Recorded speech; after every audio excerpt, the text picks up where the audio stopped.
शुभ यद्भद्रं तन्नया शुभ। मंचासीन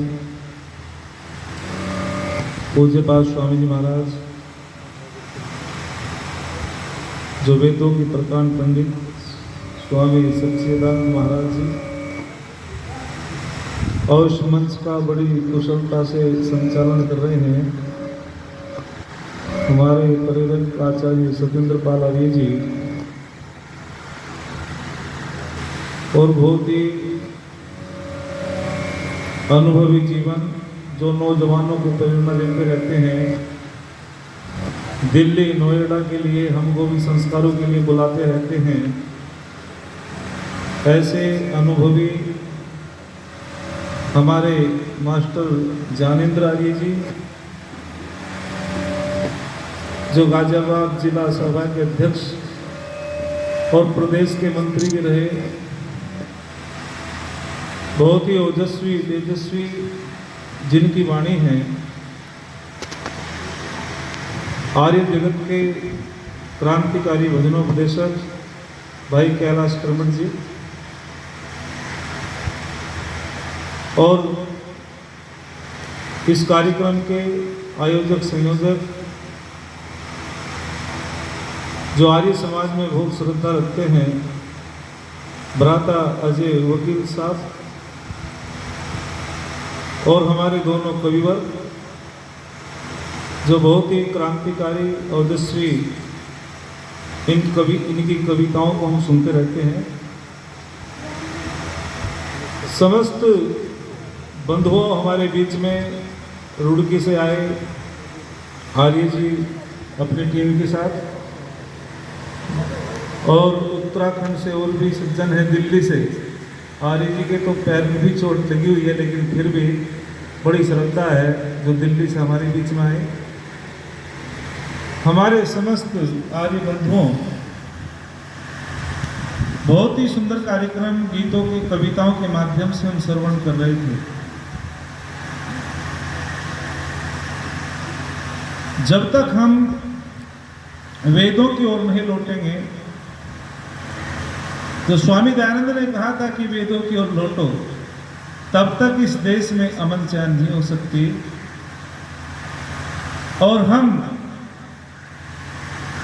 अपने बच्चों को संस्कार नहीं देंगे। जो स्वामी जी का प्रातःकाल बहुत सुंदर कार्यक्रम संस्कारों पे रहा। पुत्र की कामना की गई है शास्त्रों में, वेदों में। और पुत्र कब बनते हैं? जब हम वैदिक सिद्धांतों से उत्प्रोत होंगे। आइए अधिक ना बोलते हुए मैं आपके बीच में एक मंत्र के माध्यम से बात रखता हूँ। यजुर्वेद के 23वें अध्याय का 47वां मंत्र है, और उसमें 4 प्रश्न किए गए। और यजुर्वेद के 23वें अध्याय के 48वें मंत्र में उसका उत्तर दिया गया। तो सबसे पहले पूछा गया, देखो स्वामी दयानंद महाराज जी ने कहा वेद सब सत्य विद्याओं की पुस्तक है। हाँ जी, क्या कहा गया? वेद सब सत्य विद्याओं की पुस्तक है, अर्थात समस्त विद्याएं वेदों में है। जिस प्रकार से एक माता अपने छोटे बालक को अनेक व्यवहार सिखाती है, और सबसे पहले अपने बालक को वो भाषा सिखाती है, क्योंकि एक प्रश्न उठ जाता है कि इस भारत को मां क्यों कहा गया? अमेरिका को मां नहीं कहा गया, जापान को मां नहीं कहा गया, चीन को मां नहीं कहा गया, लेकिन भारत को ही मां क्यों कहा गया? जिस प्रकार से सबसे पहली गुरु माता होती है और अपने बालक को व्यवहार सिखाती है, बोलना सिखाती है, ज्ञान सिखाती है, ऋषि दयानंद महाराज जी तो कहते हैं कि सबसे पहले माँ उस बालक को जो है बोलना सिखाए, जो भी हमारे शब्द हैं, स्वर व्यंजन हैं, उनको सिखाए, व्याकरण सिखाए, और वो बालक जो है आगे बढ़ता चला जाता है। ठीक उसी प्रकार से जब संसार के अंदर पूरी दुनिया वालों को सभ्यता का, संस्कृति का कोई ज्ञान नहीं था, भोजन करने का ज्ञान नहीं था, कपड़े पहनने का ज्ञान नहीं था, तो सबसे पहले यदि कोई भाषा दी, यदि कोई लिपि दी, यदि कोई संस्कार दिया, यदि कोई ज्ञान दिया, यदि भोजन करने की सभ्यता दी, तो उसका नाम भारत है, उसका नाम आर्यवर्त है, इसलिए इसको माँ कहा गया है। जैसे एक माँ अपने छोटे बालक को व्यवहार सिखाती है, ठीक उसी प्रकार से वेदों में एक प्रश्नोत्तर शैली है, और वो प्रश्नोत्तर शैली जो बड़े बड़े बड़े बड़े गूढ़ विषय होते हैं उनको भी सहजता से समझा देती है। तो उसमें जो प्रश्नोत्तर शैली है ये बड़ी ही एक सरल और सहज शैली है, इसके माध्यम से व्यक्ति समझ जाता है। तो उसमें प्रश्न किए गए हैं।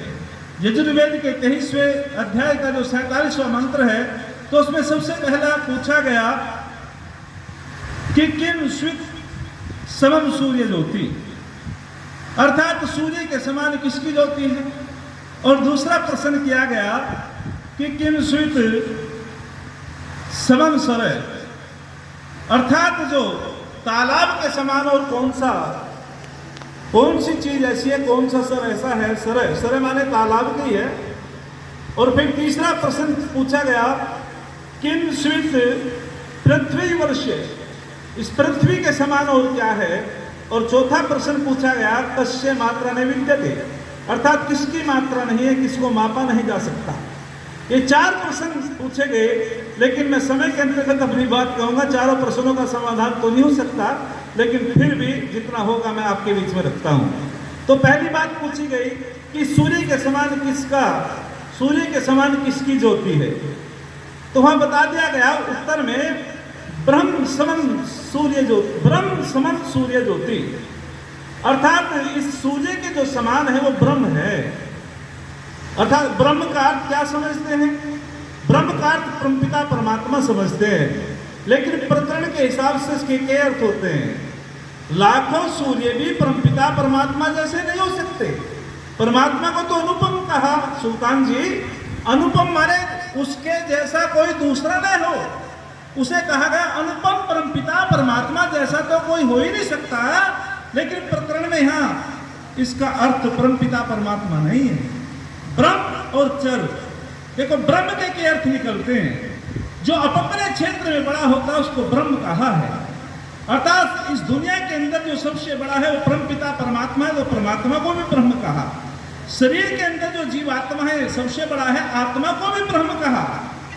और अन्न भी प्राण है, अन्न को भी ब्रह्म कहा। और सबसे बड़ा जो ज्ञानों में ज्ञान वेद का है, तो वेद को भी बोलो ब्रह्म कहा। तो यहाँ जो उत्तर जो यहाँ प्रकरण है वो तत्व जान लिया गया है गुरु जी, ब्रह्म का यहाँ तत्व जान लिया गया है। जिस प्रकार से सूर्य के प्रकाश से समस्त पदार्थों को निर्बाध रूप से देख लेता है संसार का व्यक्ति और अपने कार्यों को संपन्न कर लेता है, ठीक उसी प्रकार से जब तक तत्व ज्ञान हमारे अंदर नहीं होगा, वो तत्वदर्शी ही इस सूक्ष्म शरीर को देख सकता है।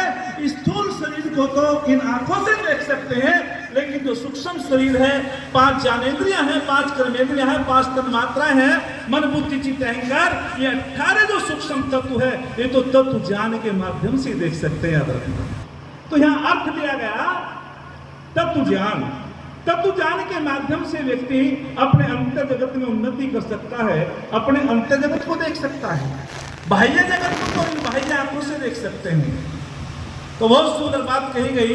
और आगे कहा गया, महर्षि मनु जी भी बहुत सुंदर उत्तर देते हैं। वे कहते हैं कि सम्यक दर्शन संपन्न है, अर्थात कर्म फिर निर्बद्धते।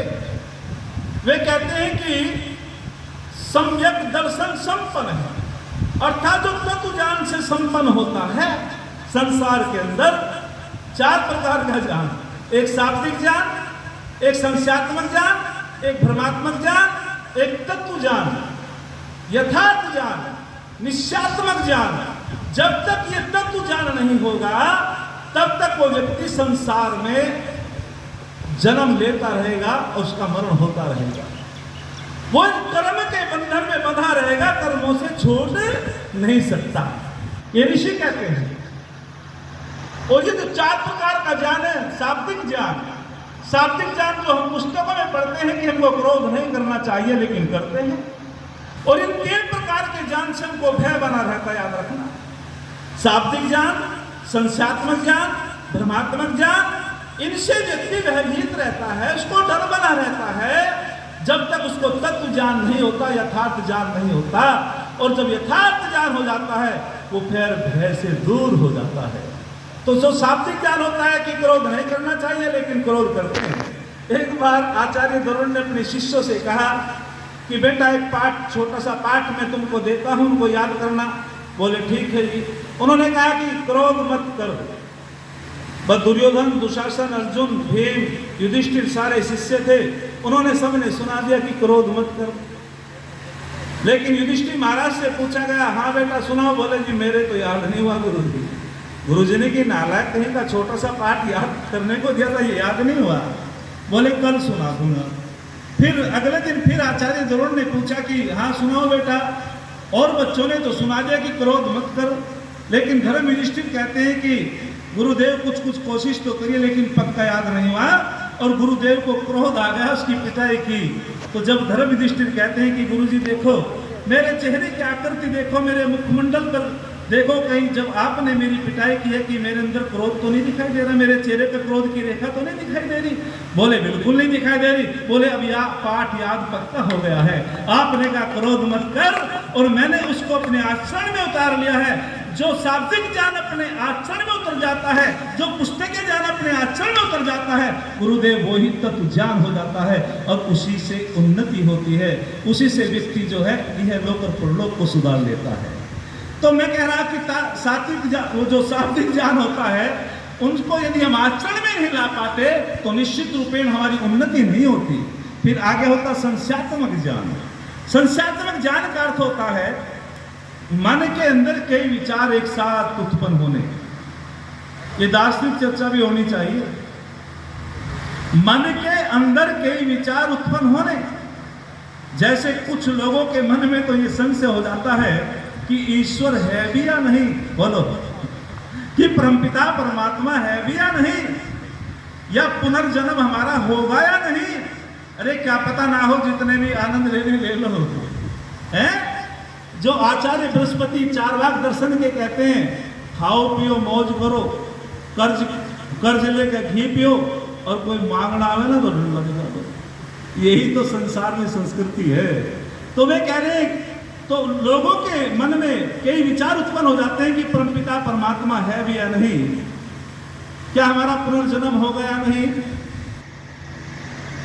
क्या जो भी हम कर्म कर रहे हैं इसका फल हमको परमात्मा देगा या नहीं।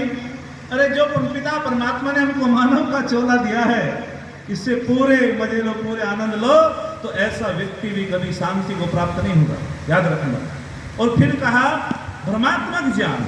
जब भ्रम पैदा हो जाता है उस व्यक्ति को भी भय घेर लेता है। और भ्रम पैदा कब होता है? जब कुछ कुछ अंधेरा होता है, कुछ कुछ प्रकाश होता है, कुछ कुछ ज्ञान होता है, कुछ कुछ अज्ञान होता है। ऐसी स्थिति में भ्रम पैदा हो जाता है। बड़ी रस्सी और समझ लेते हैं हाकिम राय जी, आर्य जी, सरफ, अरे ये तो साफ है। लेकिन जब प्रकाश की व्यवस्था हुई, अरे हम तो वैसे ही भयभीत हो गए थे, तो रस्सी पड़ी है। तो जब भ्रम पैदा हो जाता है तो व्यक्ति को निश्चय यथार्थ ज्ञान नहीं हो पाता, वो भ्रमित हो जाता है। और भ्रमित व्यक्ति परेशान रहता, उसको रात्रि में नींद नहीं आती, याद रखना। कहते हैं एक छोटा सा उदाहरण कि हमारे यहाँ का व्यक्ति एक चीन चला गया, चीन से एक दर्पण खरीद करके ले आया। और वो जब चीन से दर्पण खरीद करके लाया, उसने अपनी अलमारी में रख लिया। और वो सर्विस करता था, नौकरी करता था। जैसे वो प्रातःकाल स्नान आदि से निवृत्त होकर के अपने बालों में कंघा संवारता था, तो वो अलमारी में ताला बंद करके चला जाता था। लेकिन उसकी पत्नी की जो दृष्टि पड़े तो उसका पति जो है अलमारी के पास जाकर के बड़ा खुश होता था, दर्पण के सामने अपने चेहरे को देखता था, अपने बालों को संवारता था। लेकिन एक दिन वो जल्दी में ताला फेरना भूल गया, अलमारी खुली की खुली रह गई। और जैसे उसकी पत्नी सामने आई अलमारी के, तो दर्पण के सामने तो जैसा चेहरा होता है वैसा ही दिखाई देता है। तो जैसे वो उस अलमारी के सामने आई, दर्पण के सामने आई, तो उसने कभी शीशा देखा नहीं था। क्योंकि हमारी भारतीय नारी निश्चित रूपेण सच्चा श्रृंगार उसका पति वर्त होता था, यहाँ मिथ्या श्रृंगार नहीं कोई करती थी। याद रखना, उसका पति वर्ग उसका श्रृंगार हुआ करता था। ताली कमजोर है, सुल्तान जी कहते हैं ना चलो कोई बात नहीं, इससे उत्साह मिलता है। तो वो जो उसके सामने आती है तो उसको भ्रम हो गया और वो कहने लगे अपने सास से कि तेरा बेटा तो बड़ा नालायक है, ये तो मेरी जैसी कोई दूसरी पत्नी ले आया और उससे अलमारी में बातें करता है, इसीलिए हमसे बातें कम करता है। भ्रम हो गया। और जब पति पत्नी का विश्वास टूट जाता है तो वे घर भी टूट जाते हैं। उसने कही नहीं, मेरा बेटा बड़ा चरित्रवान है, बड़ा धार्मिक, ऐसा तो नहीं हो सकता। बोले आपको दिखाऊं माता जी। अब जैसे माता जी उस दर्पण के सामने आई तो उसको फिर वो 60 साल की वृद्धा दिखाई दी। बोले हाँ वास्तविक ही तो बड़ा नालायक है मेरा बेटा। अरे जब तू दूसरी पत्नी लाया ही था, अरे कम से कम 25 साल की लाया था, 60 साल की बुढ़िया क्यों लाया? उसको भी भ्रम हो गया। लेकिन बेटा जब शाम के समय आया और उसकी माँ ने कहा, अरे नालायक तू तो बड़ा चरित्रहीन है, तूने तो हमसे जो है ऐसी बात छुपा के रखी, क्या हुआ माता जी? अच्छा तू एक 60 साल की वृद्धा को लाया है और उससे बुढ़िया को लाया, उससे बातें करता है। उसने की नहीं माँ जी 25 साल की है। बोले नहीं 60 साल की। दोनों सास बहू में झगड़ा होने लगा। उसने कहा माता जी बिल्कुल ऐसा नहीं, मैं तो धार्मिक हूँ, चरित्रवान हूँ, लेकिन मैं चीन से एक दर्पण लाया था और मैंने कभी वो उसकी सुरक्षा के लिए उसे अलग रख रखा था और उन्हें साथ में लाया। बोले देखो उसमें मैं भी, मेरा चेहरा मेरे जैसा दिखाई देगा, आपका चेहरा आपके जैसा दिखाई देगा। तो मेरा कहने का तात्पर्य, जब भ्रम पैदा हो जाता है तो व्यक्ति को यथार्थ ज्ञान नहीं होता, परमपिता परमात्मा का ज्ञान नहीं होता। ईश्वर है तो चेतन, हम उसको जड़ मान लेते हैं। और महर्षि मनु कहते हैं कि जड़ को पूजने से बुद्धि भी बोलो जड़ हो जाती है। आगे बढ़ता हूँ, आगे आता है यथार्थ ज्ञान। यथार्थ ज्ञान का अर्थ होता है जैसी जो सत्ता उसको वैसे ही स्वीकार करना। मैं आपसे पूछना चाहता हूँ, परमपिता परमात्मा चेतन है जड़ है? चेतन है। एक बार नैनीताल में हमारा एक कार्यक्रम था, मालधन, अरुण के साथ में बच्चे पढ़ते हैं वहाँ के गुरुकुल पोंधा में, जो अरुण ब्रह्मचारी है। तो वहाँ हमारा कार्यक्रम था। उन्होंने कि चलो आपको घुमाने के लिए चल, मगर चलो। तो जब हम घूमने के लिए चल देते हैं तो वहाँ एक मंदिर है। तो वहाँ से कुछ उनके साथीगण आ रहे थे, उनको तो जानते नहीं थे, और उन्होंने कहा कहाँ जा रहे हो? बोले घूमने के लिए जा रहे हैं, आचार्य जी को ले जा रहे हैं। बोले चलो हम भी आपके साथ चलते हैं, चलो मंदिर के दर्शन कराएंगे, भगवान जी के दर्शन कराएंगे। मैंने कि बहुत अच्छा, अरे भगवान जी के दर्शन हो जाए तो इससे बढ़िया क्या बात है। तो उन्होंने मंदिर का ताला लगा रखा था, ताला खोला और ताला खोल करके उसमें जो मूर्ति थी भगवान की, तो हमने जाकर के नमस्ते की, भगवान जी नमस्ते। भगवान जी ने नमस्ते नहीं ली। मैंने सोचा हो सकता है स्वामी जी भी हमारे कह रहे थे कि कुछ गड़बड़ हो गई, आवाज़ जोर से बोलो शास्त्री जी, मगर भगवान जी के कान में कभी गड़बड़ होगी, तो जोर लगा करके मैंने नमस्ते बोली। भगवान जी ने फिर भी कोई उत्तर नहीं दिया। मैंने कि भगवान जी नमस्ते, भगवान जी ने फिर भी उत्तर नहीं दिया। मैंने कि उनसे भाई साहब आपके भगवान जी के कान में कुछ गड़बड़ है, डॉक्टर को लाओ बुला करके। बोले आप कैसी बातें करते हो? मैंने कि भगवान चेतन है जड़ है? बोलो चेतन है ना। मैंने कि भगवान तो चेतन है, अरे डॉक्टर को लाओ, उनके कान में कुछ गड़बड़ हो गई है। ये मैंने कहा अच्छा एक काम करो, उनकी नब्ज पकड़ के देखो कि नब्ज चल रही है नहीं चल रही। उन्होंने नब्ज पकड़ के देखी, हमने भी देखी, नब्ज भी नहीं चल रही। मैंने कि वैद्य लोग कहते हैं कि जब देखता नहीं व्यक्ति, सुनता नहीं, उसकी नब्ज नहीं चलती, तो समझ लो राम नाम सत्य है, सच बोलो गत है, आपके भगवान जी मर चुके। अरे कहाँ ले आए मुझको? बस कहने का मतलब ये हुआ, बोले आचार्य जी हम समझ नहीं पाए। मैंने कि मूर्ख कहीं के, परमपिता परमात्मा तो चेतन है और जड़ों को पूजने वाले की बुद्धि जड़ हो जाती है। निश्चित रूपेण भरी सभा में उन्होंने यज्ञोपवीत लेकर के आर्य समाज को स्वीकार किया था। आचार्य दीपचंद जी भी थे नैनीताल वाले। तर्क होना चाहिए हमारे पास। तो आगे मैं बढ़ता हूं, तो उन्होंने कहा महर्षि मनु ने, अर्थात जब हमारे पास सम्यक अर्थात यथार्थ ज्ञान हो जाता है तो हम कर्मों के बंधन में नहीं आते। पुनरपि जननम पुनरपि मरणम पुनरपि जननी जठरे शयनम, अर्थात बार बार हमारा आवागमन होता रहता है। कब तक? जब तक हमको यथार्थ ज्ञान नहीं होता है। हम भ्रमित ज्ञान में जीते हैं, अविद्या वाले ज्ञान में जीते हैं। बार बार जन्म होता है, बार बार मरण होता है और माँ के गर्भ में शयन होता है। हे दुनिया के लोगों, आए थे हम धर्म अर्थ काम मोक्ष के लिए, लेकिन आज धर्म और मोक्ष रूपी कवच हमारा कमजोर पड़ चुका है। आज केवल हम अर्थयोगामी हो गए हैं। मैंने एक पत्रिका में पढ़ा था कि कौन कहता है व्यक्ति अधर्म के माध्यम से नहीं बढ़ सकता। प्रधान जी, ज्ञानेंद्र जी, मैंने पत्रिका में पढ़ा कि कौन कहता है कि अधर्म के माध्यम से व्यक्ति आगे नहीं बढ़ पाता। हाँ, बढ़ जाता है, उसका साम्राज्य इतना हो जाता है, पृथ्वी पर भी छा जाता है, आकाश तक छा जाता है। आकाश का मतलब हेलीकॉप्टर में, हवाई जहाज में उड़ने लगता है। लेकिन याद रखना, जब गिरता है तो चकनाचूर हो जाता है, चकनाचूर हो जाता है। उसे कोई उठाने वाला बोलो नहीं मिलता। तो हम सभी को यथार्थ ज्ञान जब तक हमको प्राप्त नहीं होगा कविवर, तब तक निश्चित रूप में हमारा पतन होता रहेगा। तो आगे मैं बढ़ता हूं समय के अंतर्गत। तो फिर आगे कहते हैं कि जब तक हमको यथार्थ ज्ञान नहीं होगा, हम अविद्या में पड़े रहेंगे, हमको भय घेरे रहेगा, हम जो है पतन की तरफ रहेंगे और बार बार हमारा जन्म होता रहेगा, मरण होता रहेगा। यही बात योगीराज कृष्ण जी कहते हैं, न जाने सदृशम पवित्रम यह विद्यते, अर्थात ज्ञान जैसा पवित्र करने वाला इस संसार के अंदर और कोई दूसरी वस्तु नहीं है।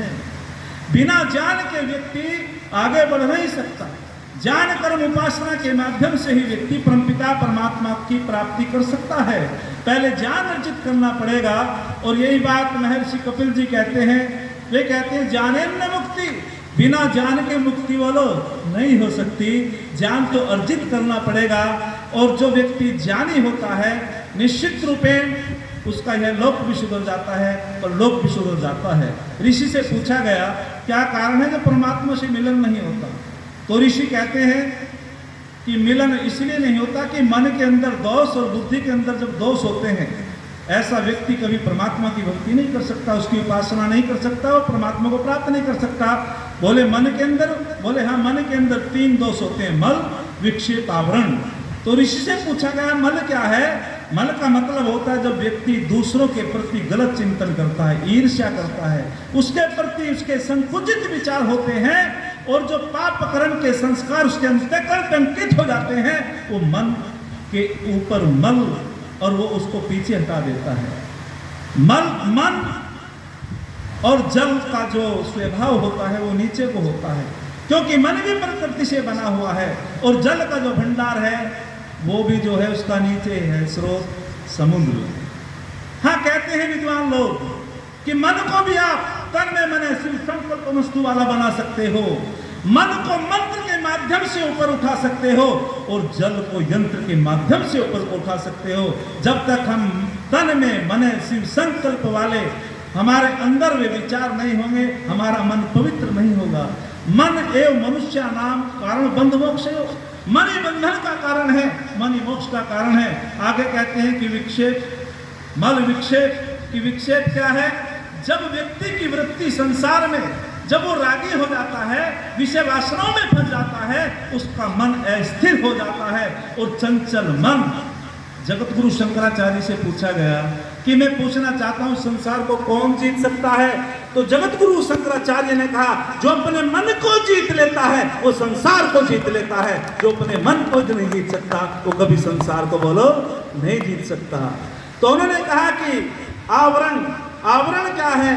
तो आवरण कहा कि जब व्यक्ति इस शरीर रूपी, ये जो हमारा शरीर है नाशवान शरीर, इस नाशवान शरीर को जो हम स्थायी मान लेते हैं, शाश्वत मान लेते हैं, नित्य मान लेते हैं और हम चाहते हैं कि ये शरीर हमारा जीवित हो, ये शरीर हमारा ज्यों का तो ऐसा ही बना रहे, ऐसा वो अज्ञान का पर्दा जब मन पे पड़ जाता है, निश्चित रूपेण ऐसा व्यक्ति जो है अशांत रहता है। गुरु जी का संकेत हो गया। अतिक्रमण की मुझे बिल्कुल आदत नहीं है, क्योंकि इन्होंने मुझे ऐसी परीक्षा ली गुरु जी ने, 2 मिनट 5 मिनट 7 मिनट, मैंने कि गुरुजी 2-2 सेकंड छोड़ता ही रहूँगा।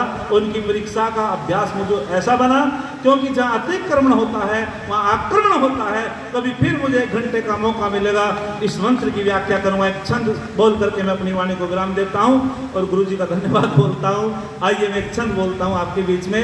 जिसको मेहनत से बहाना पसीना आता है, जिसको मेहनत से बहाना पसीना आता है, फटा आंचल दुखी दुर्बल का सीना आता है। चाहता है औरों के जीने में अपना जीना। सच तो यही है लोगों, दुनिया में उसी को जीना आता है। सच तो यही है लोगों, दुनिया में उसी को जीना आता है। इति ओम सम। आप लोगों का धन्यवाद।